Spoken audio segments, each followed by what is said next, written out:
Hello, everyone, and welcome to the Royce Report. If this is your first time here, please hit subscribe and don't forget to hit the bell because that will let you know when we have a new video that's up. And every Friday, we are posting a video with a guest. Today is a good friend of mine and the CEO of Community Hope, Mr. Carmine. Thank you very much for coming today, Carmine. I appreciate it.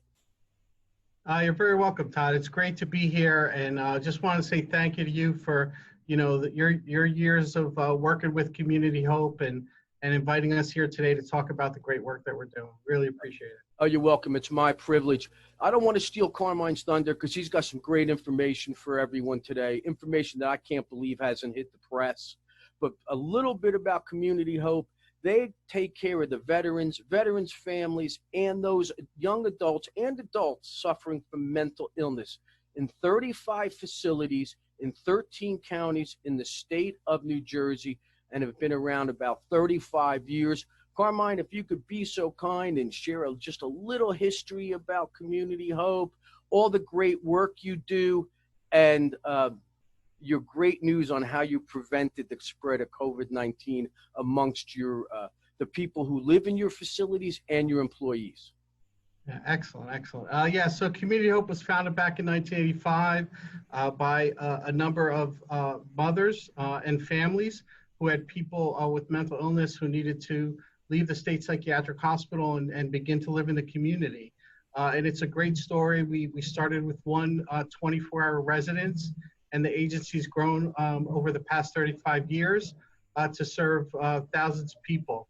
And we started working in the area of veterans programs in 2004 and grew as well in that area. So we have both transitional housing programs, community support, case management type services, as well as housing, low income and affordable housing that we've developed over the years. So, we put that together as a package for people.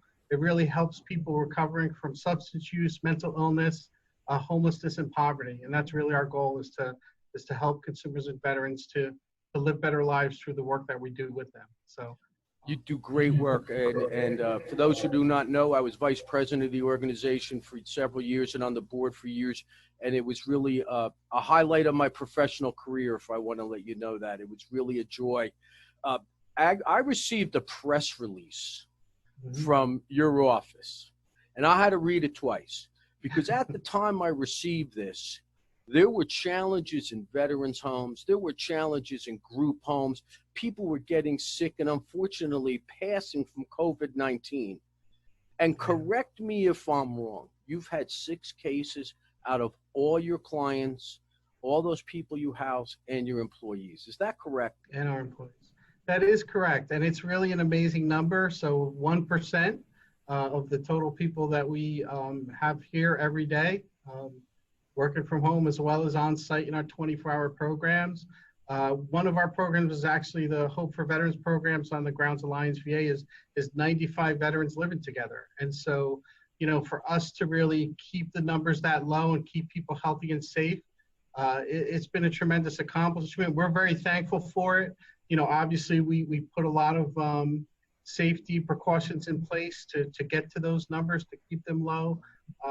But it's been a tremendous success for us. But we did the press release to let people know that things were okay at Community Hope, and that's what we want to communicate. But we certainly feel for all the loss and death that's been happening in the community, and it's really tragic. It's really tragic. It has been very tragic, the things we've read from the nursing homes and other veterans housing. But I know you, your entire staff should really hold your head up high over the accomplishments you've had to prevent that tragedy, any of those, from affecting your residents and your employees at Community Hope. It's just says a lot about your organization. So congratulations to you.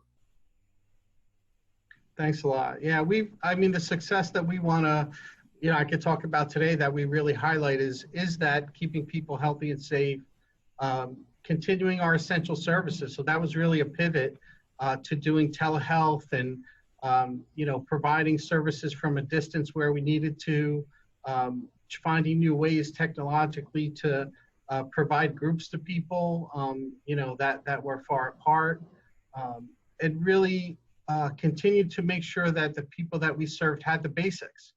Some of our veterans' families, 5 or 6 people living together in the community, they're stay at home, everyone stay at home. Our goal was really to make sure that they got what they needed, whether it was food deliveries, making sure they got their medicine, had the technology to do medical telehealth appointments with their providers. So that was such a key part of making sure that we continued all the services that we were formerly providing, and how that impacts people's recovery and health. So. Well, again, congratulations. It's a great, you did a great job. There's really no other word to say. You, the staff, and I know many members of the board, which I'm sure still are, very supportive of everything you do. It's one of the most serious boards I've ever had the privilege of being on. People sometimes get a little confused on nonprofits. Why don't you share with us, in a little bit of time we have left, how important are they to the community, and how has COVID-19 affected them? Yeah, I mean, nonprofits really, in whatever type of nonprofit it is, right? So, I mean, there's so many different types of nonprofits. We see ourselves in that group of caregiving nonprofits, and they really fill gaps in the community. But, we focus on the fact that we can do it differently. We can do it differently than government. We can do it differently than the private sector, especially in that we can do it more efficiently, and we can do it cheaper, and we're down in the community where we can interact with other providers and services to really firm up a system that helps people and really supports them. So again, I think nonprofits are such an important fabric of the community. Our status in, we're not like a corporation where we have to look at the economics of having revenues for shareholders or owners. And we have the ability to really put money back into the work that we're doing, but do it in a much more efficient way than government might do. So I think it's really important for nonprofits to be there, be part of the system in the community. And again, I think we do it best at engaging with people and knowing what their needs are and collaborating with others to make things happen for people. During this crisis, unfortunately, people's challenges don't go away, and some of them may be exaggerated. And for everyone watching, at the bottom of the screen, you'll get the numbers of these emergency organizations if you need the help. So instead of reading all the numbers, why don't you just go over the short list? You obviously start with Community Hope, a little bit how you can help someone if they're being challenged now, and then a little bit about the other 3 as well, please.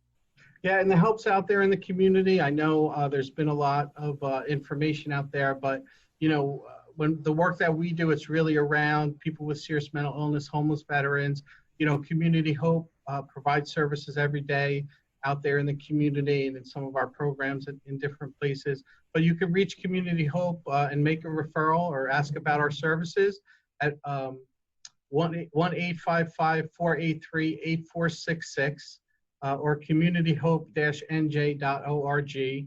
And you can find out more about us and, be a part of Community Hope by donating or be a part of one of our events. And we have a Flag Day run that's ending, a virtual run, because we had to pivot on that. That's ending on June 11th. So we'd love for you, if you have need, to reach out to us. But if you want to be a part of Community Hope in other ways, we'd invite you there as well. Other ways to get help in New Jersey Mental Health Cares.